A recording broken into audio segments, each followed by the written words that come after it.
Assalamualaikum warahmatullahi wabarakatuh. Salam guru penggerak. Bersama saya Ani Umihani SPDI UPTD SMP Negeri 1 Atap 2 Trisi Kabupaten Indramayu CGP Angkatan 11 2024. Saya akan memaparkan koneksi antar materi modul 1.1, kesimpulan dan refleksi pemikiran Ki Hajar Dewantara. Pendidikan dan pengajaran tidaklah sama. Pengajaran adalah bagian dari pendidikan. Pengajaran adalah proses pendidikan dalam memberi ilmu untuk kecakapan hidup anak secara lahir dan batin. Pendidikan pada hakikatnya adalah menuntun atau memberi tuntunan terhadap segala kekuatan kodrat yang dimiliki anak agar ia mencapai keselamatan dan kebahagiaan setinggi-tingginya baik sebagai manusia maupun sebagai anggota masyarakat. Pendidikan menciptakan ruang bagi murid untuk bertumbuh secara utuh agar mampu memuliakan dirinya dan orang lain serta menjadi mandiri.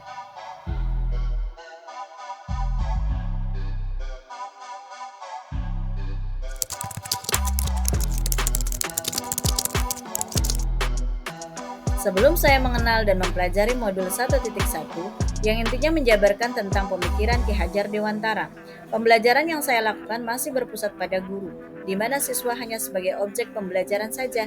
Saya hanya sebatas mentransfer materi pelajaran dengan hanya menganggap ketuntasan dalam ketercapaian dan ketuntasan materi lebih penting daripada memahami karakteristik siswa. Di sini biasanya saya hanya melihat nilai siswa dari aspek kognitif saja. Misalkan, ketika mereka mengerjakan soal berupa tugas atau penilaian harian, jika nilai siswa sudah mencapai KKM, yang dinyatakan bahwa pembelajaran sudah berhasil, begitu sebaliknya.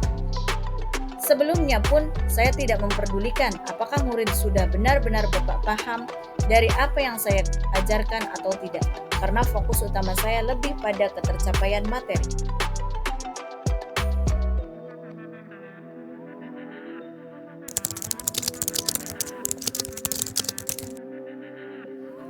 Setelah saya mempelajari modul 1.1 tentang pemikiran Ki Hajar Dewantara, saya menyadari bahwa apa yang saya pikirkan dan saya lakukan selama ini tidaklah tepat. Seharusnya saya melakukan proses pembelajaran secara menyeluruh, tidak hanya aspek kognitif saja, tetapi juga aspek psikomotorik, spiritual, sosial, dan kultural. Murid harus memiliki pendirian pada porsinya, yaitu bukan sebagai objek pembelajaran, melainkan subjek pembelajaran, yang berarti siswa memiliki kebebasan berekspresi, mengemukakan pendapat, dan berkreasi sesuai dengan metode atau model pembelajaran dan media yang tepat.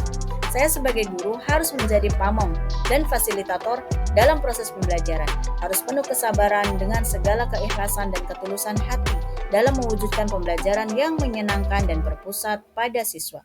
Selain itu, saya sebagai guru harus mempelajari karakteristik murid karena setiap anak dilahirkan unik dengan kelebihan dan kekurangannya masing-masing.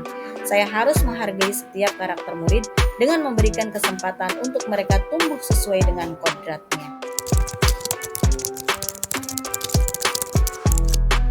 Hal yang dapat segera saya terapkan dalam pembelajaran di kelas antara lain, merancang pembelajaran yang interaktif dan menyenangkan dengan melibatkan siswa sesuai dengan metode student center.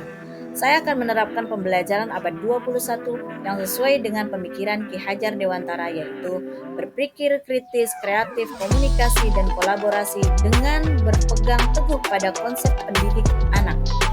Pembelajaran tidak lagi menuntut tetapi menuntun, karena tugas guru adalah memberi tuntunan atau arahan yang baik kepada murid dan berusaha menjadi teladan bagi murid, baik dalam perkataan maupun perbuatan. Selanjutnya, saya harus mengenali karakter dan latar belakang siswa dengan menjalin komunikasi yang baik.